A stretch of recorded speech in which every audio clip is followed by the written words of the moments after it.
Hello বন্ধুরা, আসসালামু আলাইকুম। Welcome to my YouTube channel video maker Shakil. তো আসলে সকলে ভালো আছেন। সো আমিও ভালো আছি। বেসিক্যালি একটা জিনিস দেখাবো, সেটা হচ্ছে এই যে দেখেন, একজন নিরীহ পাপিষ্ট বান্দা।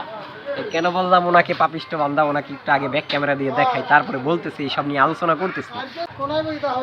এখন কথা হই যে ওনাকে পাপিষ্ট বলার কারণ কি দেখেন, আমার মতো একজন নিরীহ অবুঝ বাচ্চাকে মানে এই যে ঈদের দিন একটু দাওয়াত দিলে না, বাসায় নিয়ে ডাইকা এক কাপ মানে এক পিরিচ মানে যেই বলে আর কি এক চামচ শ্যামাইও খাওয়াই যায় না।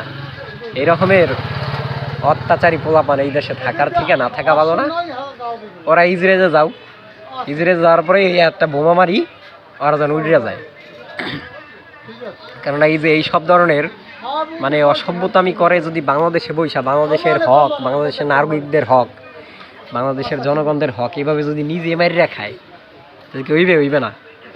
এইভাবে এরা মারিয়া খায়, বাংলাদেশের বিভিন্ন নাগরিকদের হক মারিয়া খায়।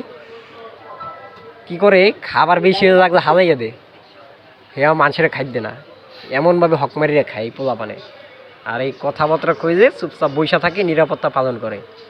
চিন্তা রাখেন মুখ, এই যে চিরচেনা মুখ, নাম হচ্ছে ইসরাফিল, বাড়ি যে বরিশাল বানেরপাড়া থানা, রায়েরহাটের থেকে একটু ওই কী কয় না কয় মানে পূর্ব দিক না পশ্চিম দিক, যাই হোক যাইতে হয়, যাই আর কি অগর বাড়ি চিন্তা রাখেন। যদি কখনো কেউ সুযোগ পান আই অগর বাড়ির উপরে ঈদের দিন হামলা হইবেন, যেন একটা ফহির হয়ে যায়, ফহির।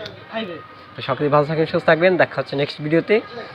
আর বেশি বেশি করে দোয়া করবেন আর তাহার উপরে যেন ঠাড়া পড়ে।